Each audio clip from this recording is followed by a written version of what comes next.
Fala, meus amigos, tudo beleza com vocês? Professor Fábio de Oliveira na área para mais um vídeo. E vocês viram o título: Descoberto papiro da infância de Jesus e a verdade por trás disso. Bom, o que nós vamos mostrar aqui nesse vídeo? Bom, esse papiro que foi descoberto já tem um mês praticamente. Sim, foi dia 12 que saiu a matéria e eu não fiz o vídeo. Já tinha a intenção de fazer, alguns amigos fizeram, certo? E claro que estou fazendo agora, em julho. Estou gravando dia 8 de julho de 2024. Isso foi... a matéria saiu dia 12 de junho de 2024. Muito bem. O que algumas pessoas estão falando, o que alguns líderes religiosos estão falando? Claro, para defender a mentira, eles vão mentir mais ainda. Eles estão falando que isso aí prova que existiu um Jesus histórico, que surgiu um Jesus aí que só prova que Jesus existiu. Mas nós vamos aqui trazer a verdade e desmascarar algumas mentiras que são contadas por aí. Primeiro que esse papiro, ele não é novo. Já existia esse tal evangelho aí de Pseudo Tomé. Por que um pseudônimo? Assim como você tem na sua Bíblia, Marcos, Mateus, que são pseudônimos. Não foi nenhum Marcos que escreveu, não foi nenhum Mateus, não foi nenhum João, nenhum Lucas, tá? Mas olha só, aí eles disseram o quê? Que já descobriram, agora provando, não, já tem esse evangelho. O que descobriram é que esse evangelho, ele é mais antigo do que o que se tinha antes. No caso, nem o evangelho inteiro, foi um fragmento, tá? Foi um papiro da infância de Jesus, que foi data do século IV ao século V da Era Comum. Ou seja, ele foi escrito nesse período, entre o século IV e o século V da Era Comum. Claro que tem sempre uma margem de erro, por isso que se especula. Quando a gente está falando de algo antigo, tem sempre algo aproximado, ok? Muito bem, eu vou ler algumas matérias aqui. Na verdade, eu vou ler uma parte de uma matéria, vou mostrar outras duas, vou deixar também na descrição do vídeo, melhor, no comentário fixado, e vocês vão ver o que está ali escrito. Vamos lá, deixa eu mostrar aqui para vocês. Bom, tá aqui, ó. Registro mais antigo sobre a infância de Jesus é encontrado em manuscritos. O documento foi redigido entre os séculos 4 e 5, que eu falei, no Egito, e conta a história do milagre da vivificação dos pardais. Isso aqui que é interessante. Daqui a pouco eu vou ler algumas coisas que estão aqui nesse evangelho. Aqui está o papiro, tá? A cópia mais antiga, com o registro de uma história de Jesus realizando um milagre em sua infância, foi descoberta em um manuscrito de papiro, um material que antecede o papel de cerca de 2000 anos. Os pesquisadores acreditam que a escrita foi feita entre os séculos 4 e 5 no Egito e era parte de um exercício escolar ou uma comunidade religiosa. O achado foi feito na biblioteca da Universidade aqui de Berlim, na Alemanha, e revelado no último dia 4 de junho pelo jornal britânico Daily Mail. O papiro mede 5 por 10 centímetros e conta uma famosa, fabulosa, que também é fabulosa, que é fábula, né? Uma famosa história do evangelho da infância de Tomé. O relato fala da vivificação dos pardais, também conhecida como o segundo milagre, de quando o Messias, com 5 anos, teria transformado pombos de barro em pássaros vivos. Acreditamos que era um documento do dia a dia, como uma carta ou uma lista de compras, porque a escrita parecia tão desajeitada, afirmou o Dr. Lajos Berkes, pesquisador da Faculdade de Teologia da Universidade Alemã. Até que a equipe percebeu um detalhe que mudou tudo. Nós reparamos a palavra Jesus no texto.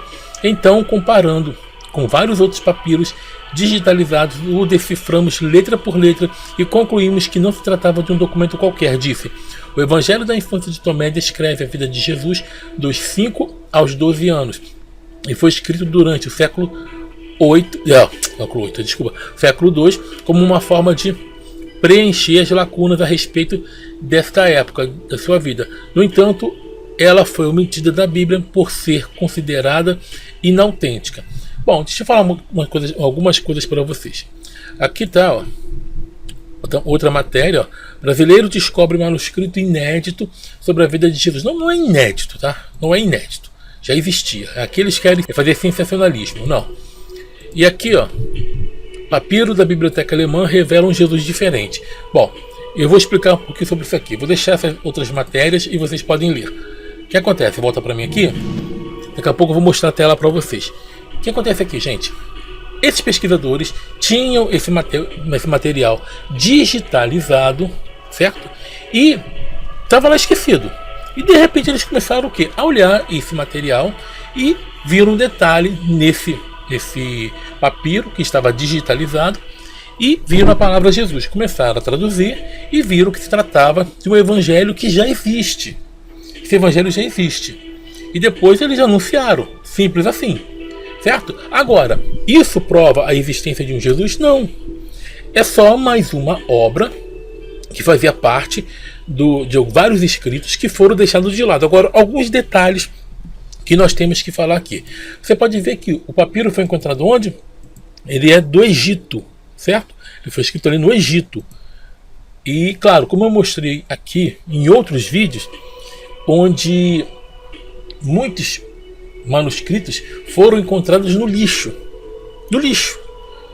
Espera aí, espera um pouquinho. Se algo assim é tão valioso, sagrado, como eles dizem, que a escritura é santa, se ela é canônica, ela é inspirada, ela é divina, como é que eles jogam no lixo? Muitos manuscritos foram encontrados em oxirrincos lá no Egito, que eu mostrei para vocês, e isso não é invenção da minha cabeça, isso é fato, está registrado, isso é fato.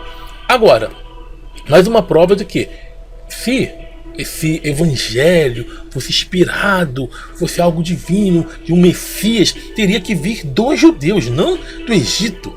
Muito estranho isso, né? E você vê os troços escritos em grego. É estranho, né?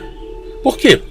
Porque a língua universal da época, vamos chamar assim, era o grego. Só que os judeus, eles não queriam que essas escrituras fossem para outro idioma. Eles queriam preservar aquilo da língua deles. Então, tem uma coisa muito estranha isso aí em um Jesus que seria supostamente judeu, e esse Jesus, ele é relatado em textos que são escritos em grego. Muito estranho. Tinha que ser em hebraico. Mas vamos lá. E esses pesquisadores viram todo esse conteúdo e relataram. Só que o que você tinha era um manuscrito, as antigas eram do século VI da Era Comum. Eles encontraram um manuscrito mais antigo, que é do século entre o século IV e V, e mostra como muita coisa foi acrescentada e alterada ao longo dos séculos.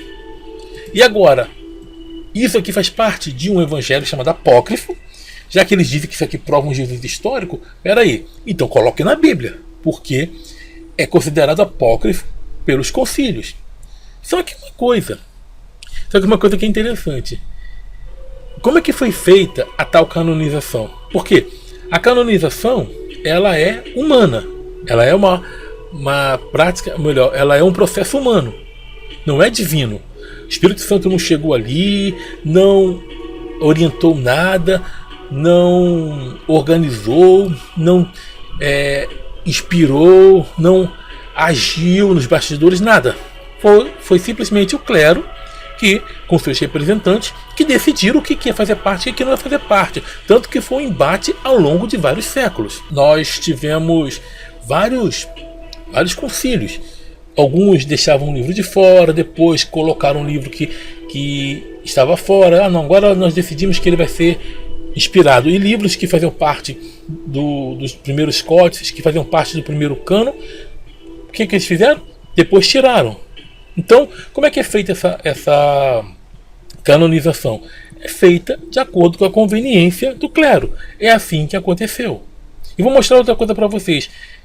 Está registrado no livro História Eclesiástica, aqui do Eusébio de Cesareia, do IV século. E eu vou mostrar uma coisa para vocês. Como é que é feita a tal canonização? Olha só. Aqui, ó, no livro 3, ó, sobre as cartas dos apóstolos. Olha o que está escrito aqui, ó. De Pedro reconhecemos uma única carta. Olha isso aqui. A chamada primeira de Pedro, os próprios presbíteros antigos utilizaram-na como algo indiscutível em seus próprios escritos. Por outro lado, sobre a chamada segunda carta, a tradição nos diz que não é testamentária. Ainda assim, por parecer proveitosa a muitos, é tomada em consideração junto com as outras escrituras. Eu vou parar aqui um pouquinho. Olha o que Eusébio está relatando. Que ele só reconhecia a primeira carta de Pedro. Sim, por muito tempo a segunda carta não era considerada testamentária. Ela foi considerada como proveitosa. Então levamos em consideração. É assim que funciona. É assim. Aí agora, olha só o que ele vai falar. Tem uma coisa aqui interessante. Ele vai falar uma coisa aqui, ó. Quanto aos atos que levam seu nome e o evangelho dito como seu, assim como a pregação que diz ser sua, e o chamado Apocalipse, que é o Apocalipse de Pedro, sabemos que de modo algum foram transmitidos entre os escritos católicos, ou seja, os escritos universais. Só que ele se contradiz, tá, gente? Tanto que o próprio Clemente de Alexandria, ele considerava essa carta inspirada. Mas vamos continuar aqui, ó. Pois nenhum autor eclesiástico, nem antigo nem moderno, utilizou testemunho tirado deles. Então ele fala que o evangelho que existiu, o evangelho, o Atos de Pedro, evangelho de Pedro, pregação de Pedro, o Apocalipse de Pedro, todas essas cartas elas existem. E ele diz aqui que não foram transmitidos. Mas é interessante que a segunda carta de Pedro, tá, ela foi tomada em consideração. Não foi inspiração. Olha como é que funciona a sua Bíblia.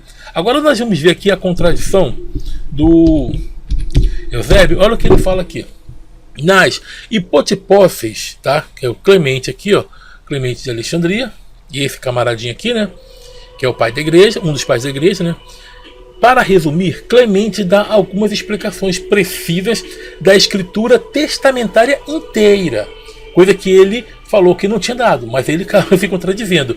Aí, sem omitir os escritos discutidos. Quero dizer, a carta de Judas, essa carta ela foi também, ela foi muito controversa, muitos não consideraram depois que ela entrou, ó, e as demais cartas católicas ou universais, assim como a carta de Barnabé, que existe, e o chamado Apocalipse de Pedro, sem omitir os escritos discutidos. Olha só, o próprio Clemente estava endossando. Depois ele disse, quer dizer, na verdade ele disse antes, né, aqui nesse livro História Eclesiástica, que nenhum presbítero, ninguém deu testemunho de que essas escrituras fossem testamentárias, mas o próprio Clemente, que é um pai da igreja, Clemente de Alexandria, deu testemunho disso. Aqui, ó.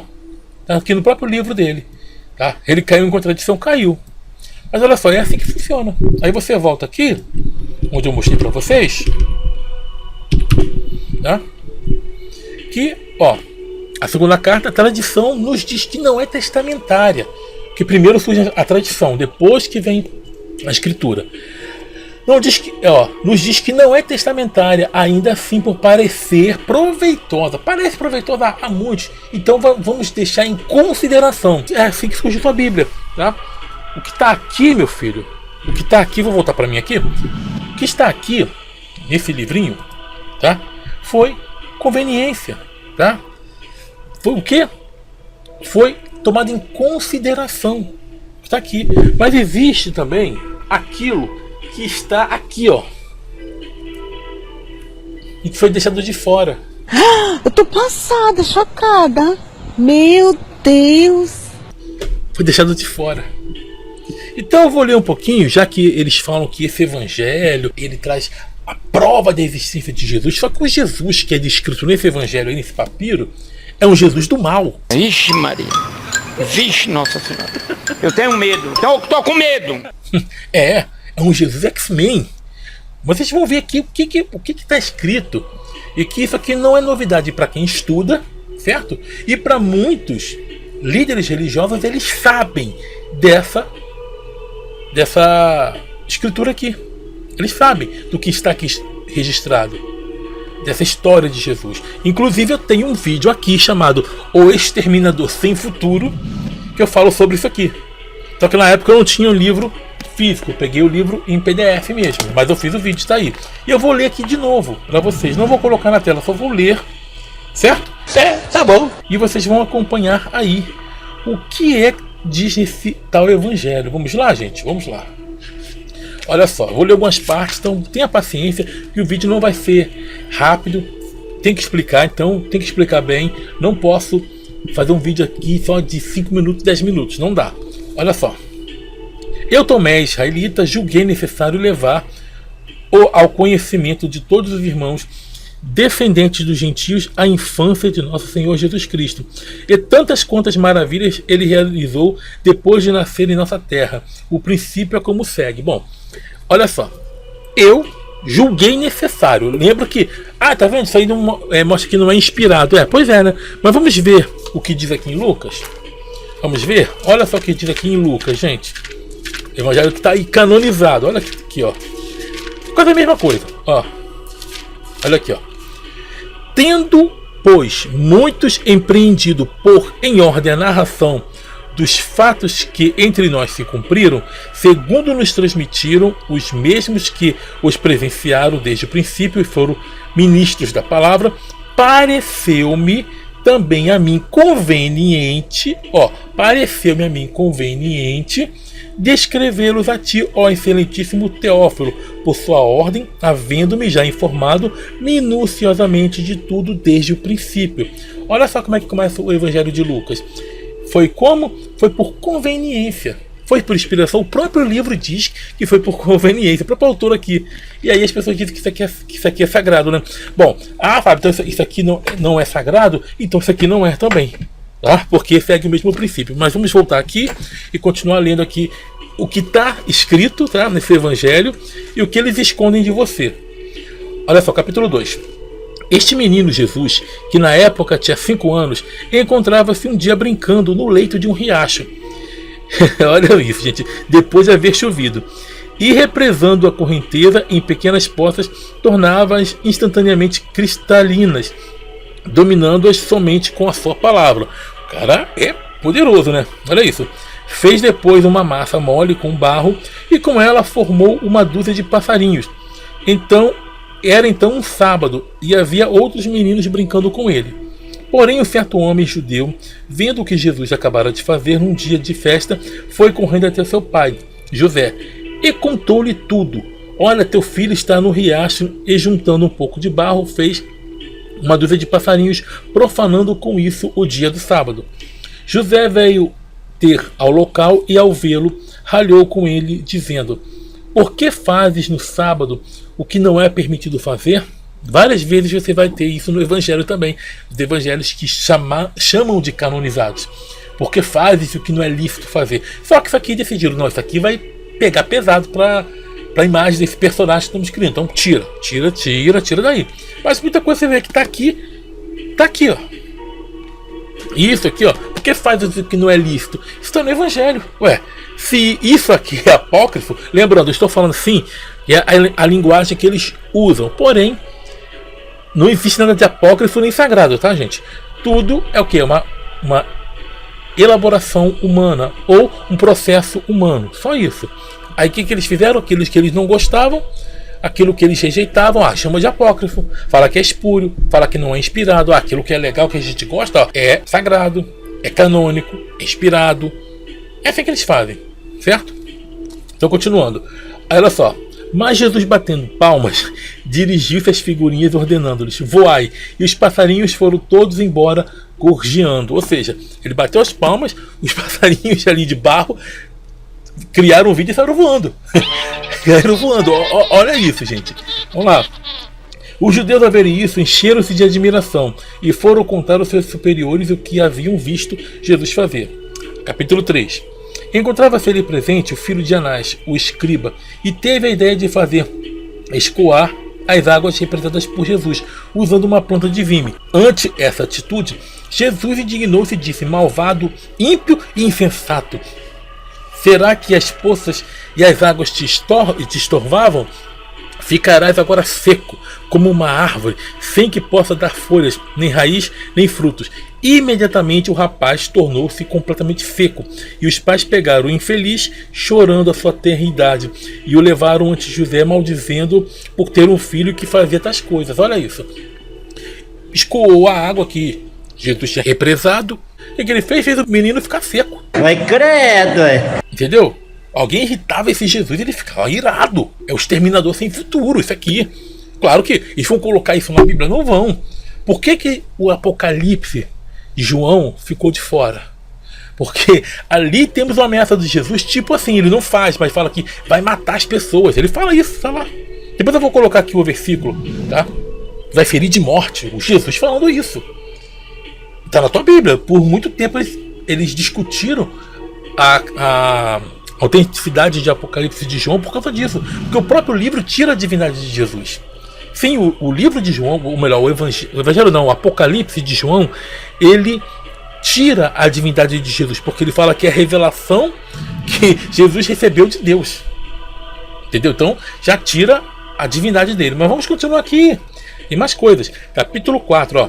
De outra feita, ele andava em meio ao povo, e um rapaz que vinha correndo esbarrou em suas costas. Irritado, Jesus lhe disse: não prosseguirás teu caminho. E imediatamente o rapaz caiu morto. Ou seja, o cara estava correndo, esbarrou sem querer em Jesus. O que aconteceu com ele? Ó, ih! Morreu na hora. Jesus ficou irado. Eles não colocaram isso aqui na sua Bíblia. Esse evangelho aí que encontraram é o que está aqui, ó. Só que eles escondem para você. E como eu mostrei no próprio livro aqui, História Eclesiástica, como é que é feita a canonização. Ah, conveniente. Ah, pareceu bem. Ah, levei em consideração. Ah, é proveitoso. Então a gente vai colocar aqui. Entenderam que foi feita essa tal canonização? Ah, agora eu entendi! Agora eu saquei! Agora todas as peças se encaixaram! Então esse evangelho, ele prova algum Jesus histórico? Não, só mostra um Jesus fantasioso. E mais fantasioso ainda. A gente vai continuar aqui. Vamos lá. Olha só. Aí, ó, olha aqui, o rapaz caiu morto. Algumas pessoas que viram o que se passava, ou melhor, o que se passara, disseram: de onde terá vindo esse rapaz? Pois todas essas palavras tornam-se fatos consumados. E os pais do defunto, chegando a José, o interpelaram, dizendo: com um filho como esse, de duas uma, ou não podes viver com o povo, ou tens de acostumá-lo a abençoar, e não amaldiçoar, pois causa a morte aos nossos filhos. Ou seja, além dele matar as pessoas, ele matou várias. E amaldiçoava. Esse Jesus aqui amaldiçoava. É um Jesus do mal esse aqui, hein? Capítulo 5 aqui, ó, olha só. José chamou Jesus à parte e o admoestou da seguinte maneira: por que faz estas coisas, se elas se tornam a causa de eles nos odiarem e perseguirem? Jesus replicou: bem sei que estas palavras não vêm de ti, mas calarei por respeito à tua pessoa. Esses outros, ao contrário, receberão seu castigo. E no mesmo instante aqueles que haviam falado mal dele ficaram cegos. As testemunhas desta cena encheram-se de pavor e ficaram perplexas, confessando que qualquer palavra de sua boca, fosse boa ou má, tornava-se um fato e se convertia numa maravilha. Quando José percebeu o que Jesus havia feito, agarrou sua orelha e a puxou fortemente. O rapaz então indignou-se e lhe disse: a ti é suficiente que me vejas sem me tocares? Tu nem sabes quem sou, pois se soubessem não me magoarias. E ainda que neste instante eu esteja contigo, fui criado antes de ti. Olha isso. Então quando alguém falou mal de Jesus, o que ele fez? Ó, eu me calarei por ti, mas aqueles que falaram mal de mim vão receber. Aí os caras que falaram mal de Jesus ficaram cegos. Eu tô entendendo, Jesus. Lembrando que isso aqui é uma história fantasiosa, assim como aquela história de Jesus ressuscitando Lázaro, ressuscitando o filho da viúva de Naim, ressuscitando lá a filha lá do principal lá da sinagoga. Isso também nunca aconteceu. Ah, Jesus curou cego. Isso também é tão fantasioso quanto isso aqui.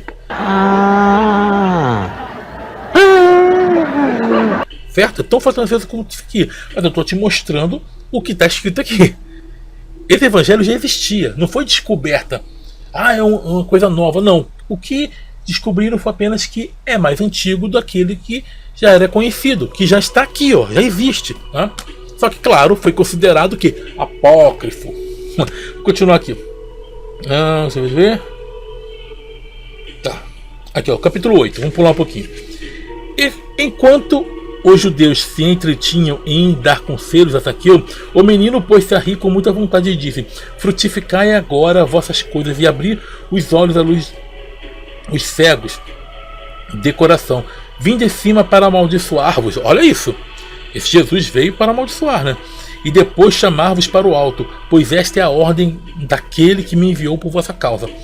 Quando o menino terminou de falar, sentiram-se imediatamente curados todos aqueles que haviam caído sob a maldição.